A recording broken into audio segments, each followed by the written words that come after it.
lo que le da el nombre a la serie que estamos estudiando. La serie se llama La religión verdadera, ¿no?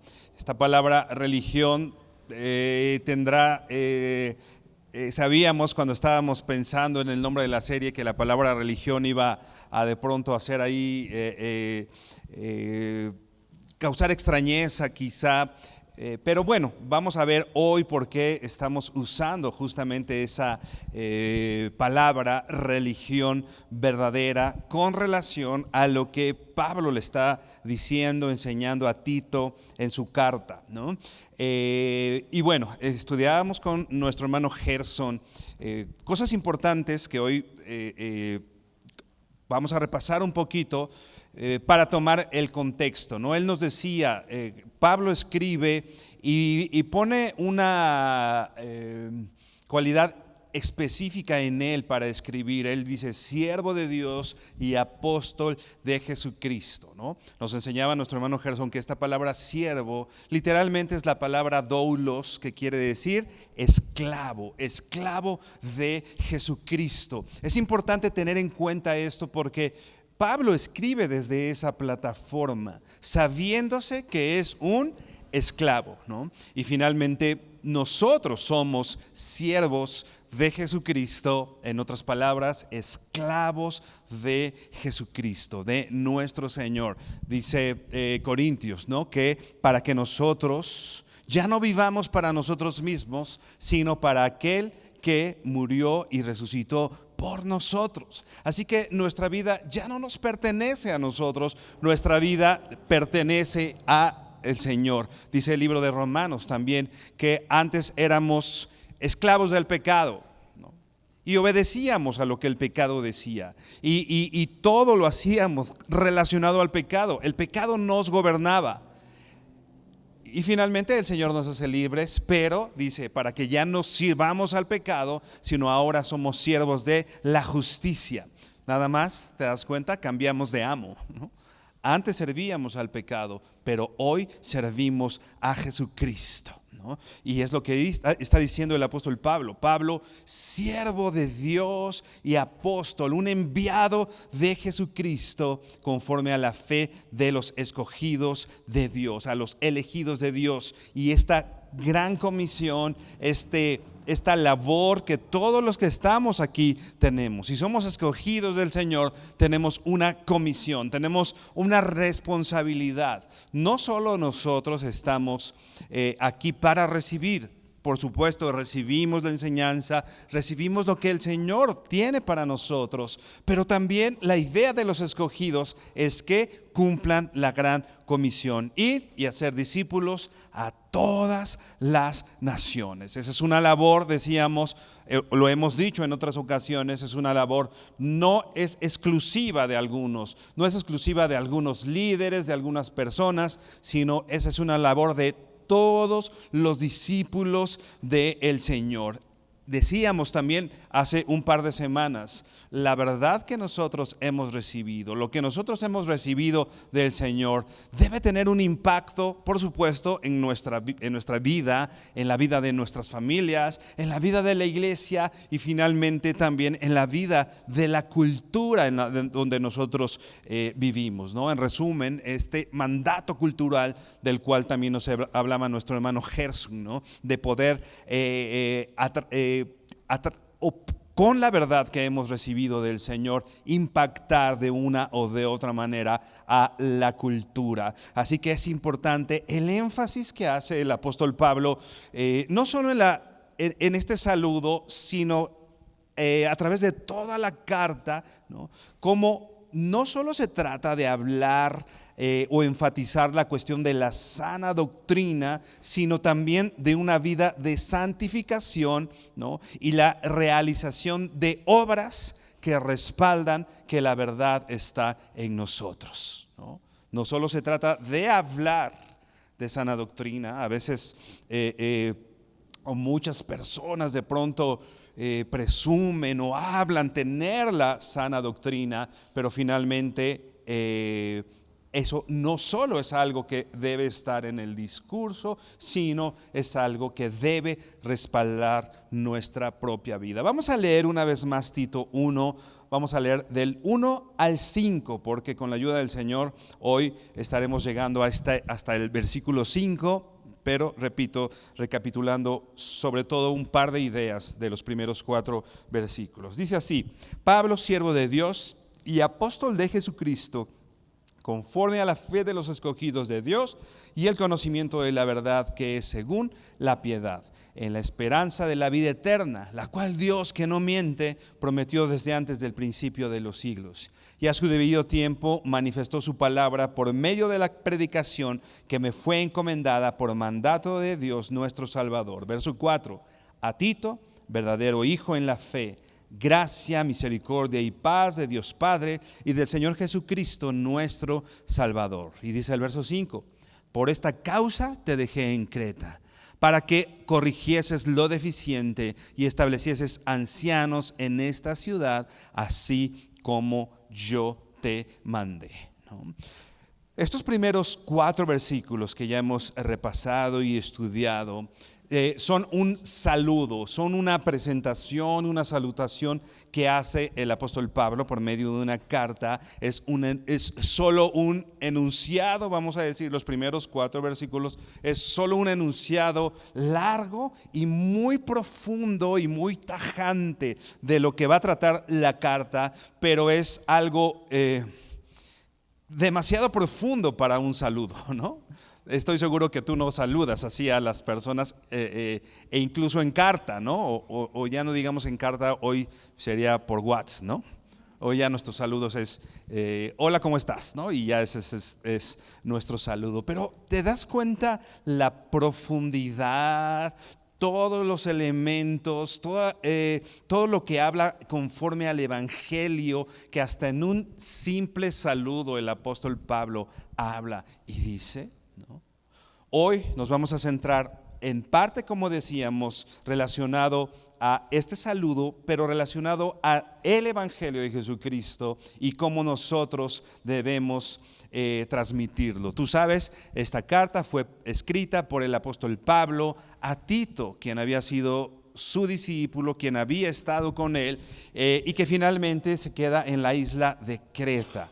Ya todos tenemos un poco el contexto de la isla de Creta, de los cretenses, de la fama que tenían las personas de Creta, y no solo las personas no cristianas en Creta, sino incluso dentro de la misma iglesia, ¿no? Cómo habían sido influenciados, y no solo influenciados, sino mucha gente que se había convertido, que no había dejado esas prácticas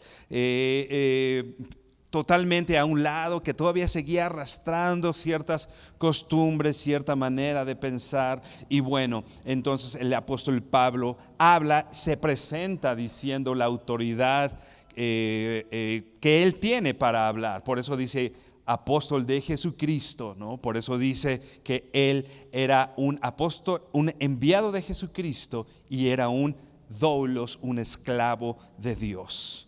Dice el verso 1: Pablo, siervo de Dios y apóstol de Jesucristo, y nos vamos a centrar en estas frases: conforme a la fe de los escogidos de Dios y el conocimiento de la verdad que es según la piedad. Pablo menciona algo muy importante para esta carta, para Tito, para la iglesia de Creta. Pablo es un siervo de Dios y dice, y apóstol de Jesucristo, y dice una frase importante, dice conforme a la fe, conforme a la fe de los escogidos. Esto no quiere decir que Pablo era apóstol por la fe de los escogidos, ¿no?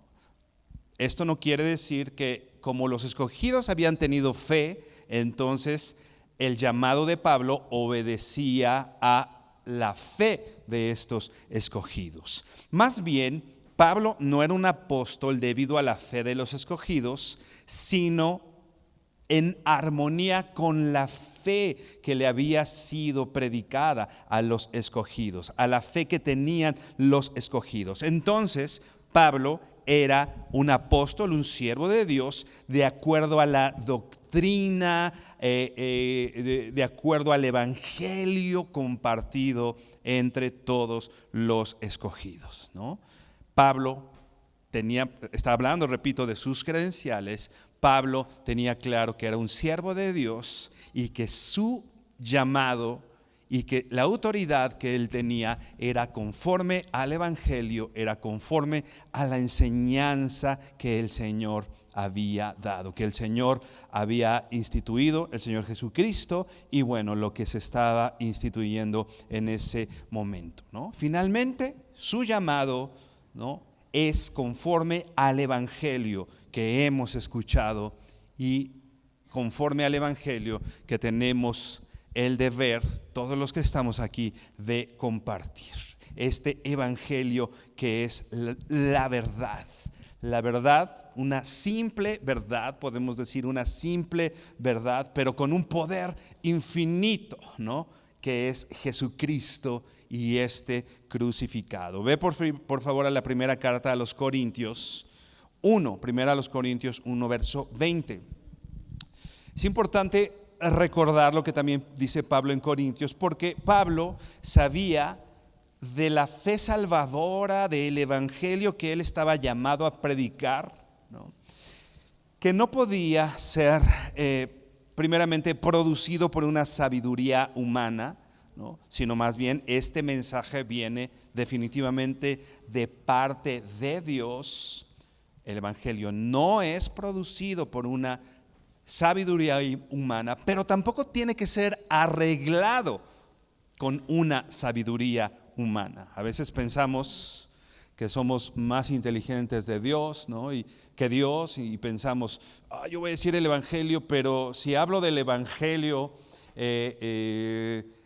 tengo que quitarle ciertas partes porque en la cultura en la que vivo es difícil que puedan entender ciertas cosas, o lo voy a arreglar de cierta forma para que pueda ser percibido, ¿no? Y finalmente quitamos las partes en las cuales las personas puedan ser o sentirse agredidas o puedan sentirse, por ejemplo, muchas personas no hablan del pecado, ¿no?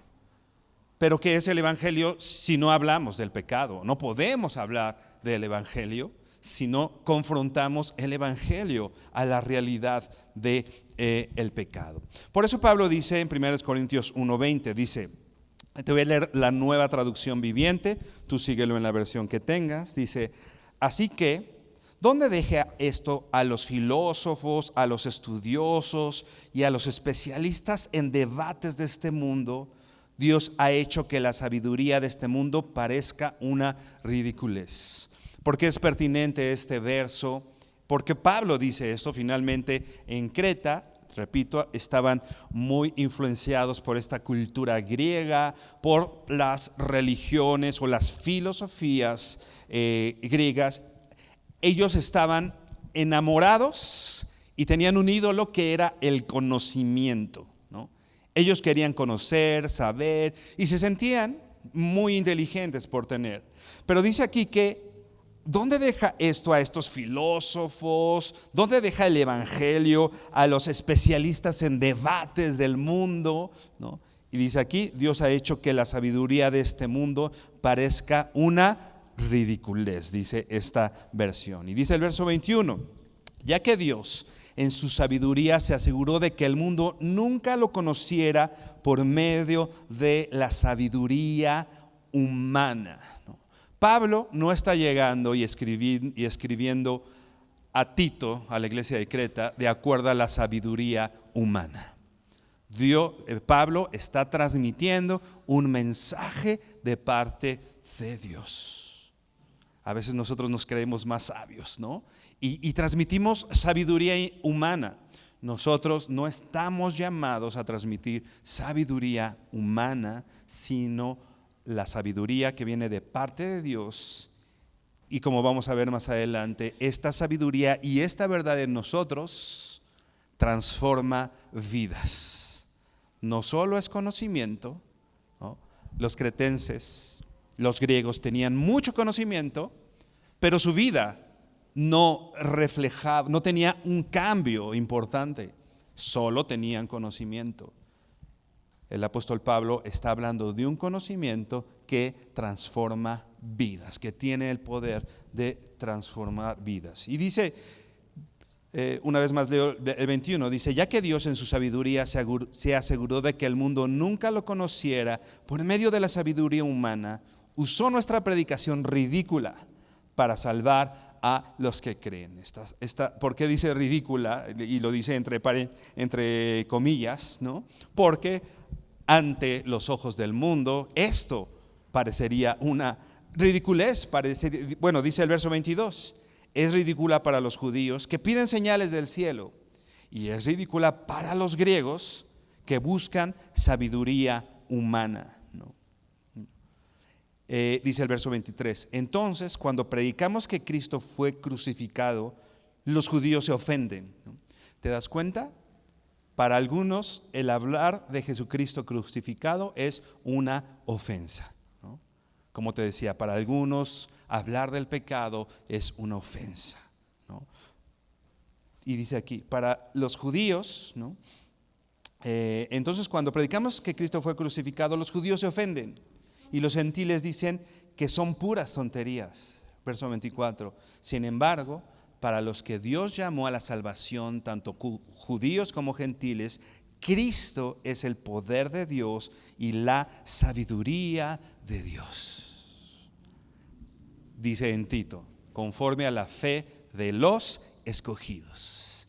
Estos escogidos, estas personas que han sido llamados por el Señor, ya sea judíos o gentiles, han respondido al Evangelio y ahora creen que Cristo es el poder de Dios y que Cristo es la sabiduría de Dios. Cristo en sí es la sabiduría de Dios. Dice el verso 25, este plan ridículo de Dios es más sabio que el más sabio de los planes humanos, y la debilidad de Dios es más fuerte que la mayor fuerza humana. Y dice el capítulo 2, ve a 1 Corintios 2, verso 4. Y dice así, y mi mensaje y mi predicación fueron muy sencillos. 1 Corintios 2, verso 4. Y mi mensaje y mi predicación fueron muy sencillos. En lugar de usar discursos ingeniosos y persuasivos, confié solamente en el poder del Espíritu Santo. Nosotros tenemos la palabra del Señor, la palabra profética más segura, ¿no?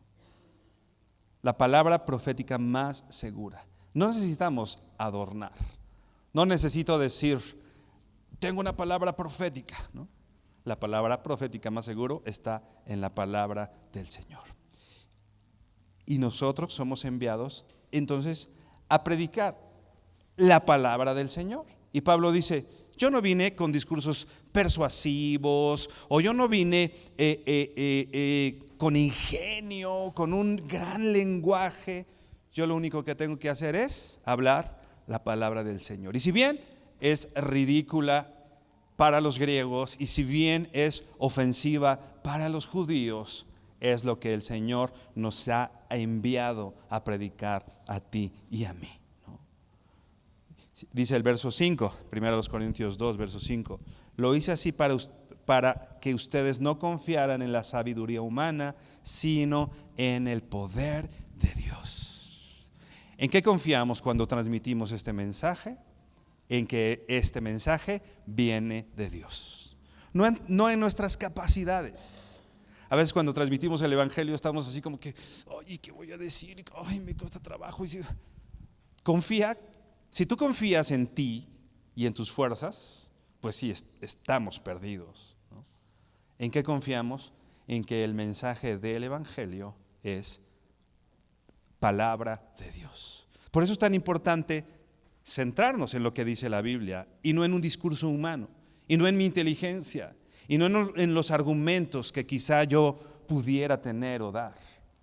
Somos llamados no a argumentar de acuerdo a nuestra sabiduría, somos llamados a hablar palabra de Dios, que finalmente es lo que está haciendo el apóstol Pablo en Tito 1:1. cuando está diciendo, no es conforme a la sabiduría humana, sino este llamado es de acuerdo a la fe de los escogidos de Dios, ¿no? Aquellos que Dios, como dice Efesios, escogió antes de la fundación del mundo para la alabanza de la gloria de su gracia y para que abundemos, dice también Efesios, en buenas obras, las cuales Dios preparó de antemano para que nosotros anduviésemos en ellas, ¿no?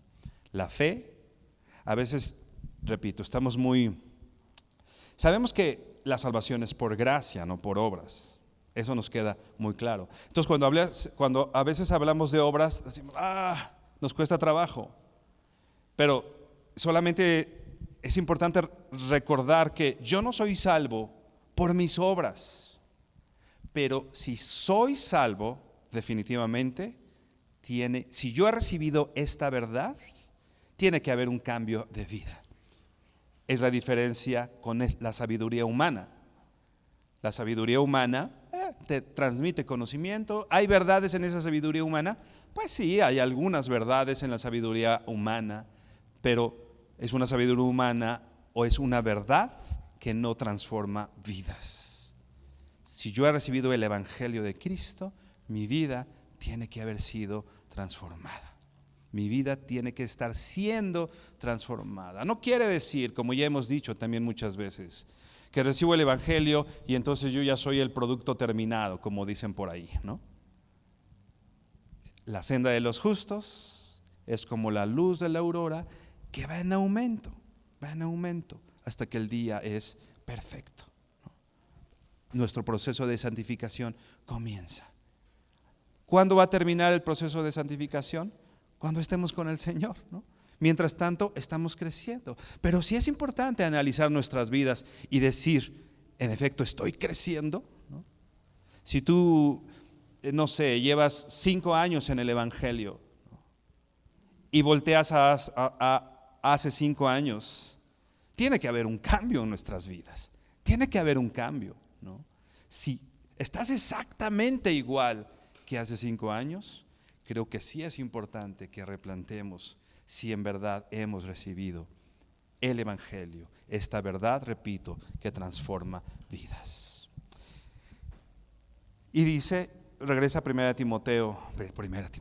Tito, es que traigo clavado primera de Timoteo, a veces digo primera de Tito, pero es la carta de Pablo a Tito. Tito 1, verso 1.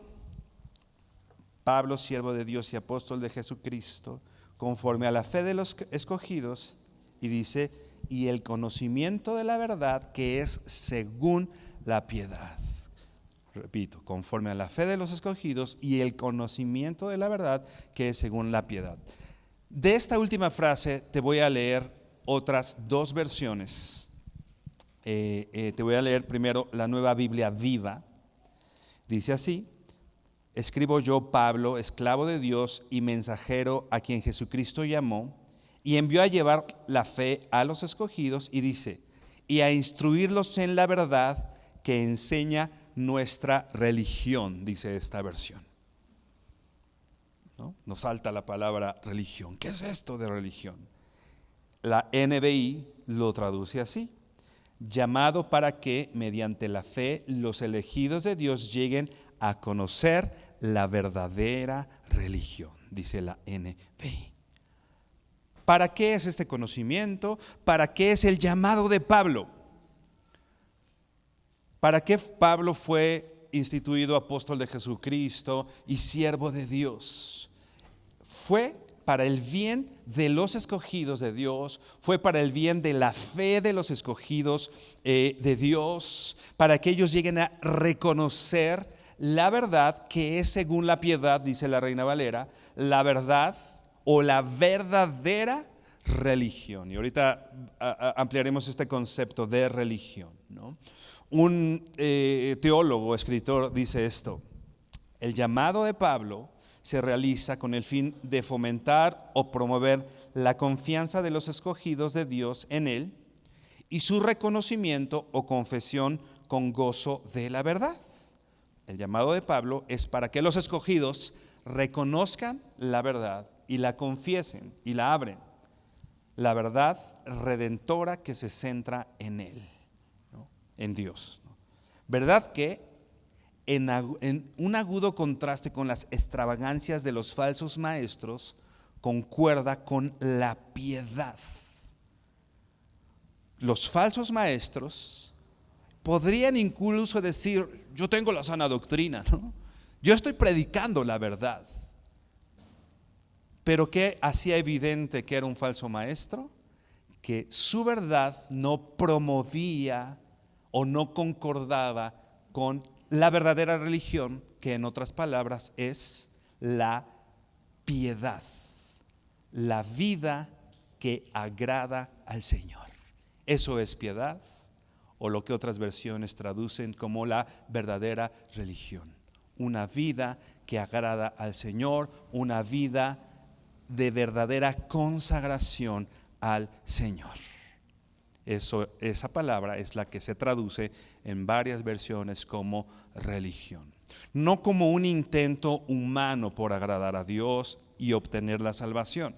Ese es el concepto que nosotros tenemos de religión. Un intento humano, un esfuerzo humano para alcanzar la salvación, ¿no? El concepto de religión o de piedad bíblico es: yo ya obtuve la verdad y soy salvo y soy un escogido del Señor, y eso me lleva a vivir una vida consagrada a Dios. Es el fruto de haber recibido la verdad. Dice el conocimiento, primeramente dice el conocimiento de la verdad. El conocimiento quiere decir tener una percepción clara de la verdad. Tener quitado el velo de nuestros ojos y yo puedo percibir lo que es cierto. Ese es el conocimiento. Yo ya percibí lo que es cierto. Yo ya, en otras palabras, yo ya toqué, yo ya sentí, yo ya palpé, yo ya estuve en contacto con la verdad. Me recuerda al apóstol Juan, al mismo apóstol Pablo, cuando dice: de lo que hemos visto y oído, lo que tocaron nuestras manos tocante al verbo de vida. Está hablando de un conocimiento del verbo de vida. Eso está hablando, a eso se refiere Pablo, al conocimiento, a esta percepción clara de algo. ¿De qué? De la verdad. Ahora, ¿qué es la verdad? ¿Qué es la verdad? Ve por favor a Juan 14:6. En lo que llegas a Juan 14:6, que seguramente te sabes de memoria ese verso, ¿no? La palabra verdad es la palabra griega aletheia, que quiere decir lo que es cierto o lo que corresponde a la realidad. Eso quiere decir verdad, la palabra griega aletheia, ¿no? Lo que es cierto, lo que corresponde a la verdad. Pero ¿qué dice Jesús en Juan 14:6, donde se ocupa la misma palabra aletheia, la misma palabra griega que escoge Pablo para decirle a Timoteo, y ahora Juan la ocupa, o más bien Jesús la ocupa y Juan la plasma en su evangelio? Dice Juan 14:6, te lo sabes de memoria. ¿Qué dice? Jesús le dijo: yo soy el camino y la verdad y la vida. Nadie viene al Padre sino por mí. Si te lo sabías de memoria, ¿verdad? ¿Qué dice Jesús? Yo soy el camino. Y dice: yo soy la verdad. Así que cuando la Biblia habla de verdad, no solo está hablando de una verdad, vamos a decirle así, ética, ¿no? No solo está hablando de no solo está hablando de aquello que es cierto en un asunto, sino está hablando de una verdad en toda su plenitud. La verdad en toda su plenitud es Cristo. En todo su alcance, la verdad en toda su plenitud y alcance se encarna en Cristo. Y Cristo es la expresión perfecta de la verdad. Por eso Cristo está diciendo, yo soy la verdad. No es un concepto, es una persona. Y la verdad es Cristo. Conforme al conocimiento de la verdad, conforme al conocimiento de Cristo. Cristo nos ha sido revelado. Y cuando yo encuentro el conocimiento de la verdad, cuando yo palpo a Cristo, ¿no? Cuando yo sé que lo más real, lo que corresponde a la realidad, lo más cierto, es algo que mis ojos no ven, pero es lo que ha infundido esta fe y me ha dado esta fe, es Cristo. Cuando yo me confronto a la verdad, no salgo como un teólogo importante diciendo, sí, yo sé lo que es la verdad. Cuando alguien es confrontado con la verdad, me recuerda mucho, por ejemplo, a Isaías, Jeremías. ¿Te acuerdas qué dijeron? Isaías, ay de mí que soy pecador. Ay de mí, o sea, soy de labios inmundos y vivo en un pueblo de labios inmundos. ¿Qué hizo Jeremías? No salió diciendo, estuve con Dios y mira, ¿no? ¿Qué salió diciendo Jeremías? Ay de mí que soy niño. Transforma nuestras vidas. No nos regala un punto de soberbia el conocer la verdad. No nos regala el creer que somos mejores que los otros. Transforma nuestras vidas, ¿no?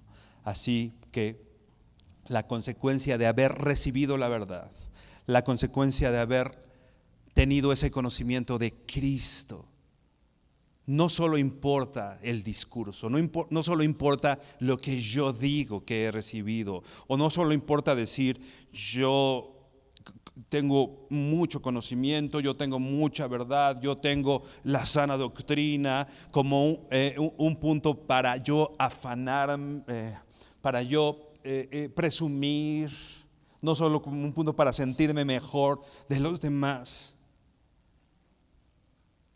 Hay una consecuencia que se deriva del conocimiento de la verdad. ¿Cuál es esa consecuencia? Lo que ya decíamos, la verdadera religión. O lo que dice la Reina Valera, lo que es el conocimiento de la verdad, que es según la piedad. Es esto que ya decíamos. La ciencia puede haber verdades en la ciencia, ¿no? No negamos que hay cosas científicas que son verdad, ¿no? Que son realidad. No negamos que algunas disciplinas humanas o parte del conocimiento humano, filosófico, la psicología, no negamos que quizá algunas de esas labores humanas o algo de esa sabiduría humana sea verdad o contenga ciertas verdades, ¿no? Es probable que las tenga. Pero ¿cuál es la diferencia? Que esas verdades no nos salvan del infierno. Que esas verdades no transforman nuestras vidas. No es la verdad que es según la piedad. Por eso dice el apóstol Pablo, la verdad que es según la piedad. La verdad que me lleva a vivir una vida que agrade a Dios. ¿Te das cuenta la diferencia entre ser un sabio en mi propia opinión, entre ser un sabio de acuerdo al conocimiento de este mundo, ¿no? Incluso aquellas personas que se elogian mucho por tener una sana doctrina. No estoy diciendo, la sana doctrina es algo bíblico y la Biblia dice que busquemos tener la sana doctrina. Y creo que ese no es el problema. Creo que todos buscamos tener la sana doctrina. El problema es que yo me pare aquí y decir, yo tengo la sana doctrina y tú no la tienes, ¿no? Ahí me estoy dando cuenta que no ha sido confrontado a la piedad. Porque si tú has sido confrontado a la verdad, si tú has sido confrontado a la verdad, lo primero que pasa en nuestras vidas es humildad, el fruto del Espíritu. No me jacto de yo ser el poseedor de la verdad, sino mi vida es transformada. Ve por favor ahí mismo en Tito capítulo 2. Esas verdades no son las verdades, o no es la verdad que te transforma, no es la que te lleva a la verdadera religión, o en otras palabras, no es la verdad que te lleva a una vida piadosa. Dice el verso 11, Tito 2:11. Porque la gracia de Dios se ha manifestado para salvación a todos los hombres. Verso 12. Enseñándonos que renunciando a la impiedad y a los deseos mundanos, vivamos en este siglo sobria, justa y piadosamente. Este conocimiento de la verdad y vivir una vida piadosa, de acuerdo a lo que dice Tito párrafos más adelante, es una renuncia a la impiedad. En otras palabras, una renuncia a lo que no agrada a Dios. Una renuncia a lo que no glorifica a Dios. Y creo que esa es una buena pregunta para poder hacernos cuando tomemos decisiones en cuanto a nuestro trabajo, con quién me voy a casar, qué voy a hacer en cierto asunto, en esta situación. ¿Es algo que glorifica a Dios? ¿Esta decisión refleja una vida piadosa? ¿No? Porque como hijos de Dios, esa es nuestra renuncia. Renunciando a la impiedad, y dice aquí, y a los deseos mundanos, a los deseos de este mundo. Muchas de nuestras decisiones van por nuestros deseos, ¿no? Y no digamos mi deseo santo de que Dios sea glorificado, ¿no? Sino el deseo de mi carne y lo que llama a este mundo, que si el éxito, que si que mi voz sea escuchada, que el ganar las discusiones, que no sé, lo que las personas consideran, ¿no?, importante, y lo que finalmente es nuestro deseo. Una renuncia a vivir de acuerdo a ese deseo personal, a ese deseo de este mundo, ¿no? Y vivir en este siglo, dice, sobria, justa y piadosamente. Vea ahora sí, primera de Timoteo 4, primera carta a Timoteo 4, versos 7 y 8. Te voy a leer la Nueva Traducción Viviente.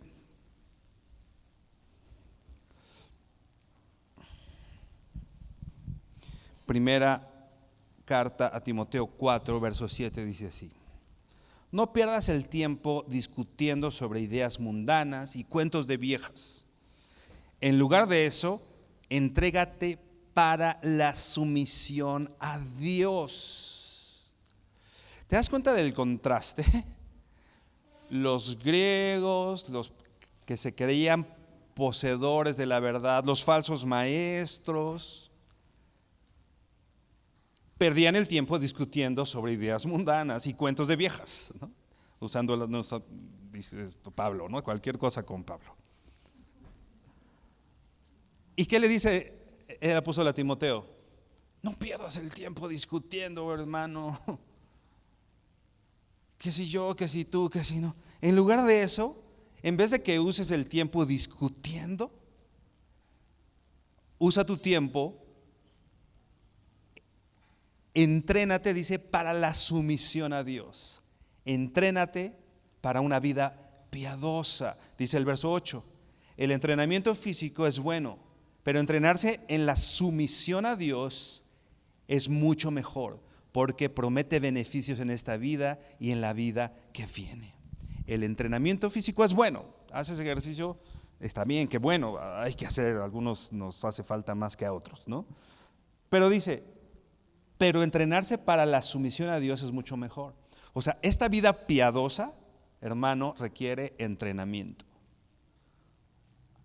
Alguien que hace deporte, un corredor acaban de pasar las Olimpiadas.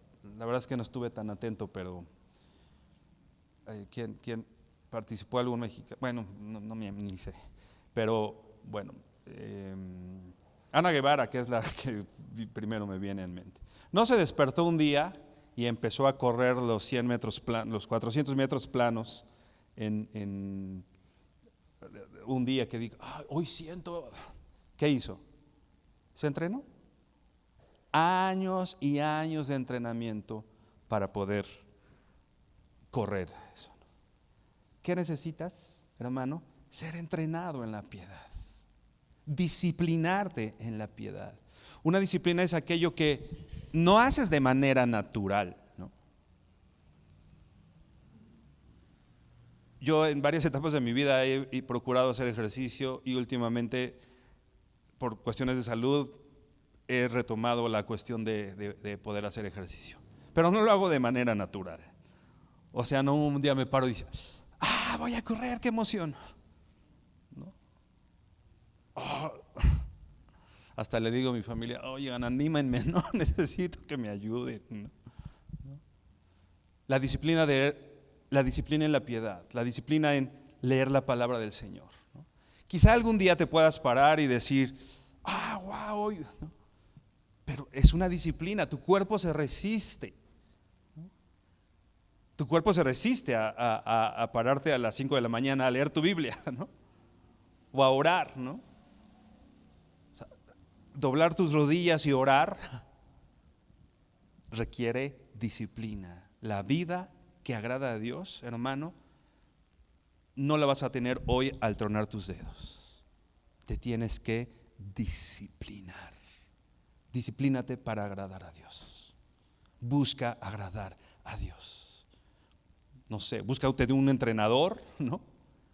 Que te diga, los deportistas, su entrenador le dice cómo comer, cuándo comer, a qué horas pararse, ¿no? Búscate a alguien que te confronte con las cosas y que te diga, sabes que esto no es piadoso, ¿no? Esto no honra al Señor, ¿no? Un deportista, cuando mis hijas ya no, pero hace algunos años practicaban gimnasia, y el entrenador no era especialmente tierno, ¿no? Y mis hijas eran chiquitas y a mí se me revolvía la panza, ¿no? Oye, esto lo hiciste mal, Uy, mis hijitas. Tenía que hablarles con fuerza para que ellas se vieran motivadas a hacerlo. Y un deportista no dice, mi entrenador me habló feo, ya me voy, ya renuncio. Hay veces que necesitamos, párate temprano, haz esto, busca entrenarte para la piedad, ¿no? Y para ese entrenamiento requieres herramientas, instrumentos que te ayuden a hacer. Necesitas pesas, ¿no? Que hagan contrapeso. Necesitamos cosas para vivir en esa piedad.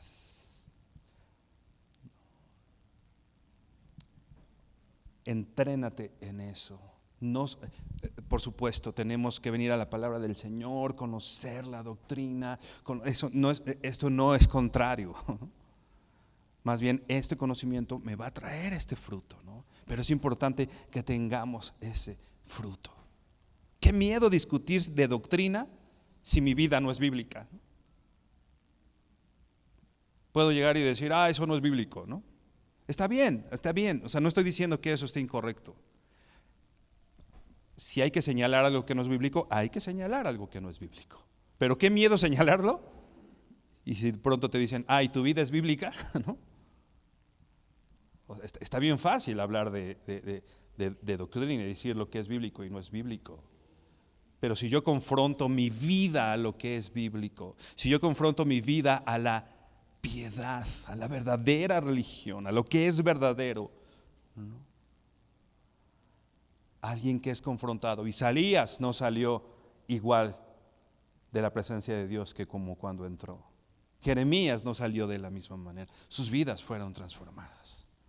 Cuando nosotros estamos en la presencia de Dios, nuestra vida, nuestros deseos, nuestro corazón es otra. Vamos a Tito 1 y ahora saltamos hasta el verso 5. La siguiente semana estaremos estudiando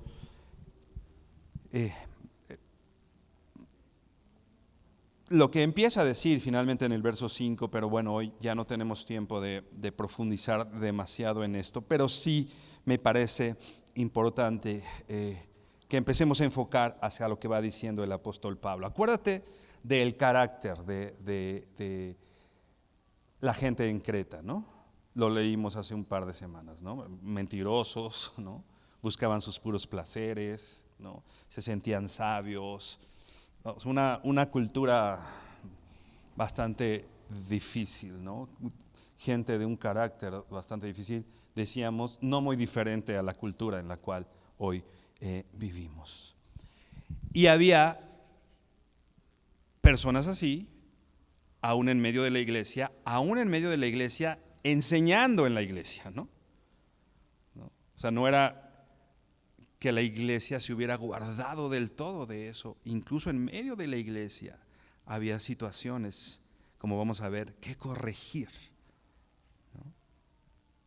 Hoy hay situaciones que corregir en medio de la iglesia definitivamente, y por eso es este mensaje, ¿no? Dice el verso 5, por esta causa, ¿no? Por todo lo que ya vimos la semana pasada, por el conocimiento de la verdad, según la piedad. Dice, por esta causa te dejé en Creta. Acuérdate, decir Creta era, ¿no? Decirle a alguien cretense era una ofensa, ¿no? Por la fama que tenían los cretenses. Por esta causa te dejé en Creta. Y dice aquí, para que corrigieses lo deficiente. O sea, había cosas que corregir en las iglesias de Creta en cuanto a esto, en cuanto al carácter de los hombres, en cuanto a quién estaba en ciertas posiciones de enseñanza. Y lo vamos a ver la semana que entra, de acuerdo al liderazgo, a los que sirven en medio de la iglesia, ¿no? Pero dice, hay algo que corregir.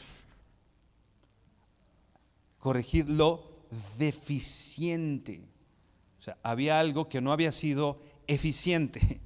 Había algo en medio de las iglesias en Creta, porque no solo era una iglesia, eran varias iglesias.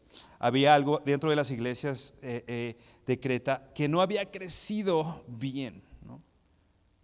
Que estaba en un nivel de madurez no adecuado, quizá pecaminoso, ¿no? Y justo por eso le dicen a Tito, quédate en Creta. Y dicho sea de paso, no le dice Pablo a Tito, huye de Creta, porque hay unos falsos maestros, ¿no? ¿Qué le dice? Quédate para que corrijas lo deficiente. No le dice a Timoteo, huye de Éfeso, porque hay unos enseñando quién sabe qué cosas. ¿Qué le dice? Te ruego que te quedes en Éfeso, ¿no? ¿Para qué? Para corregir, ¿no? La iglesia del Señor, decía Jesús cuando instituyó la iglesia, que las puertas del Hades, que el Hades y el infierno no iban a prevalecer sobre la iglesia. La iglesia del Señor va a ser y va a permanecer y va a estar hasta el fin de los tiempos, porque quien la sostiene finalmente es Dios, no los hombres, ¿no? Y eso es algo que nos alienta. La iglesia del Señor va a prevalecer sobre todas las cosas porque es la promesa. Hay una lucha, dice, el infierno no va a prevalecer en contra de la iglesia, ¿no? O sea, hay oposición de parte del infierno mismo, ¿te das cuenta? Hay una lucha del infierno mismo hacia la iglesia. Y la podemos ver en esos tiempos, en los tiempos de Creta o en los tiempos de Tito, ¿no? Y la podemos ver hoy, ¿no? La lucha encarnizada y la oposición del mismo infierno en contra de la iglesia. Por esta causa te dejé en Creta, para que corrijas lo deficiente. ¿Cómo? Dice, y establecieses ancianos en cada ciudad, así como yo te mandé. Había que corregir y había que establecer un liderazgo conforme a la piedad, conforme al conocimiento de la doctrina, ¿no? En cada ciudad. Era importante establecer ciertas bases importantes con referencia al liderazgo de las iglesias en Creta, corregir lo deficiente. Y repito, la semana que entra estaremos viendo algo mucho más enfocado con respecto a esto, a los versos que siguen, que habla del carácter de la gente que tiene una posición de liderazgo en la iglesia. Pero déjame leerte un fragmento de un párrafo de un libro de un escritor llamado Richard Baxter, de un libro que se llama El Pastor Reformado. El Pastor Reformado. Cuando habla de el Pastor Reformado, quizás a algunos les venga a la mente esta corriente llamada reformada, ¿no? En medio de la iglesia. No se está refiriendo a esta corriente, se está refiriendo a un pastor que su vida ha sido transformada, ¿no? Que su vida ha sido reformada, ¿no? Evidentemente eso, los pastores, el liderazgo, definitivamente tenemos que buscar y estar en este sentido. Repito, más adelante empieza a hablar del liderazgo de la iglesia. Pero algo importante que tú y yo debemos saber: un pastor no tiene que ser pastor para esperarse a tener todos estos elementos que más adelante describe, ¿no? Pablo le dice a Tito y a Timoteo, porque hay muchas cuestiones parecidas en el llamado a los líderes, observa a la gente de la iglesia que tenga estas características. O sea, la gente de la iglesia debe tener estas características para entonces tomar de ellos y ponernos en liderazgo, ¿no? Entonces, en realidad está describiendo el carácter de un cristiano, ¿no? No solo el carácter de un líder, ¿no? Sino el carácter de alguien que conoce al Señor. Pero bueno, Richard Baxter dice esto: oh hermanos, guarden por lo tanto sus propios corazones. Otra vez, déjenme abrir otra vez el paréntesis. Aunque esto puede estar enfocado a los líderes, es importante, hermano, que lo tomes también para ti, para tu vida, para lo que Dios quiere hacer en tu vida y para a donde Dios te quiera llevar. Oh hermanos, dice, guarden por lo tanto sus propios corazones, manténganse alejados de lujurias y pasiones, de inclinaciones mundanas. ¿Te acuerdas lo que decía Pablo, ¿no? Que huyan, ¿no? Resistan, ¿no? de la impiedad y todo eso. Sigue diciendo, preserven la vida de fe, de amor, de celo. Estén mucho tiempo en el hogar y mucho más tiempo con Dios. Cuiden de ustedes mismos, no sea que su ejemplo contradiga su doctrina. No sea que desdigan con su vida lo que han dicho con sus lenguas y se conviertan en los estorbos más grandes para el éxito de sus propias labores. ¿Qué está diciendo Richard Baxter?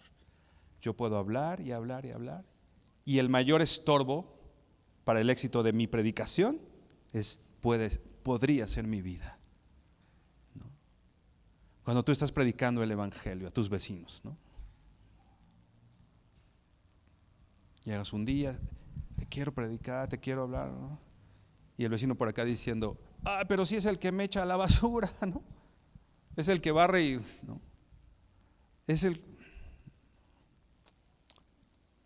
Le voy a hablar a mi jefe del evangelio. Pero es el que llega tarde, pero es el que... No. Hermano, nosotros no debemos convertirnos en los más grandes estorbos de nuestro discurso. del discurso cuando hablamos el evangelio. Y sigue diciendo este escritor, dice: una palabra pedante y altiva, un altercado innecesario, una acción codiciosa puede cortar la garganta de muchos sermones y destruir el fruto de todo lo que hayan hecho hasta el momento. Que sus vidas condenen el pecado y persuadan a los hombres a cumplir su deber santo. Dice la Biblia que una mosca echa a perder todo el perfume, ¿no? A veces que llevas una vida y ahí la llevas. Y de pronto una mosca en el perfume. Dice aquí, a veces una mala contestación, ¿no? Había un predicador, me parece que ya lo he contado, si es así pues discúlpenme, pero me parece oportuno. Un predicador decía que estaba en el metro de Brasil, me parece, y él empezaba a predicar, ¿no? Y entonces llega al vagón del metro y empieza a predicar con muchos nervios, con mucho miedo, porque era probablemente la primera vez que predicaba en el metro, ¿no? Y dice que una señora se para, le escupe y le da una cachetada, ¿no? ¿Qué hubieras hecho tú? Digo, a veces no nos saludan y ya nos indignamos y nos enojamos y respondemos mal, ¿no? Este predicador decía, a mí me dieron ganas de regresarle la cachetada, ¿no? De decirle, de gritarle, ¿no? Pero ¿qué hizo él? Dice que nada más se agachó y se sentó en uno de los vagones con miedo, con vergüenza, ¿no? De todo el vagón lleno, viendo que una señora le escupe y le da una cachetada por predicar el evangelio, ¿no? Dice, yo me quedé así, escurriendo, o sea, la saliva que le escupieron, ¿no? Y pasaron un par de estaciones y de pronto la señora que estaba atrás de él le pasa un pañuelo, un Kleenex, ¿no? Se limpia y se acerca a él y ya le dijo, oye, sí se pasó, ¿no? Qué mala onda. Bueno, ya oye, mira, pero qué, a ver, qué, dime, ¿de qué estás hablando? Y finalmente le empezó a compartir y esta persona fue la cosecha de su predicación, ¿no? Finalmente hubo una cosecha. Tuvo que pasar por algo y hubo una cosecha. Y dice este predicador, ¿qué hubiera pasado si yo le hubiera contestado a esta persona? Tal vez se lo merecía, ¿no? Tal vez hubiera dicho, es justo que yo le grite, es justo que yo le alce la voz, es justo que hasta quizá yo le dé una cachetada, ¿no? Pero eso hubiera sido un estorbo para que esta alma hubiera podido ser salva, ¿no? Hermano, ¿cuáles son esos estorbos que hemos puesto en nuestras vidas que hacen que nuestro discurso no sea eficiente, no sea eficaz? Recuerda, si hemos recibido la verdad de Jesucristo, no es para sentirnos más que nadie, es para que nuestra vida sea transformada. Y ya decíamos, ¿no? Pablo era siervo de Dios y apóstol de Jesucristo para el beneficio de la iglesia.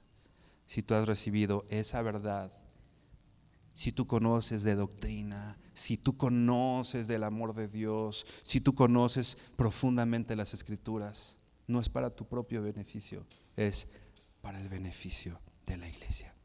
Inclina tu rostro y vamos a orar. Señor, gracias te damos por tu palabra y por la misericordia y la bondad, Señor, que en ella, Señor, tú reflejas.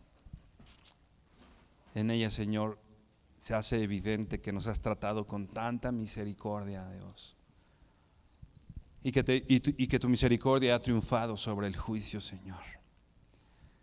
Y que habiendo sido merecedores del castigo más grande, hoy, Señor, estamos aquí, Dios, recibiendo tu verdad, recibiendo tu consejo, recibiendo tu palabra, Dios.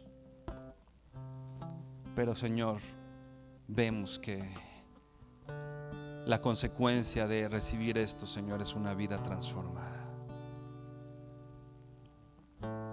Transforma nuestras vidas, Señor. Transforma nuestros corazones, Señor. Que este carácter que a veces yo justifico diciendo es carácter fuerte, no sea un estorbo, Señor, para cuando yo hable y predique el Evangelio, que cuando yo hable y predique tu verdad, Señor. Que mi manera de vivir no sea un estorbo, Señor, sino todo lo contrario, Dios, que mi manera de vivir sea una herramienta para que la predicación de Jesucristo y este crucificado pueda transmitirse, Señor. Enséñanos, Señor, a vivir una verdadera religión, Señor. Como dice Santiago, una religión pura y sin mancha. Una vida piadosa, una vida que te agrade. Una vida, Señor, que busque glorificarte todo el tiempo, Señor. Te pedimos, Señor, que cuando la gente nos vea, vea a Jesucristo y a este crucificado. No que nos vean a nosotros y nuestro esfuerzo y nuestras buenas obras. Que cuando la gente nos vea pueda ver a Jesús. Gracias por salvarnos del infierno, Señor, y de la condenación del pecado. Gracias, Señor. Ahora permítenos, Señor, transmitirlo y llevarlo a esta cultura, Señor, que está llena de mentira, de robo, de corrupción, Señor, en la que se necesitan hombres y mujeres, esposos, esposas, hijos diferentes a los que están viviendo hoy, Señor, en esta sociedad. Que podamos ser gente honorable, gente honesta, gente puntual, gente digna de confianza, Señor. Trabajadores. Que reflejemos con cada acto de nuestras vidas, Señor, quién eres tú. Te bendecimos, te honramos y damos gracias en el nombre de Jesús. Amén y amén. Y hermano, que el Señor te bendiga.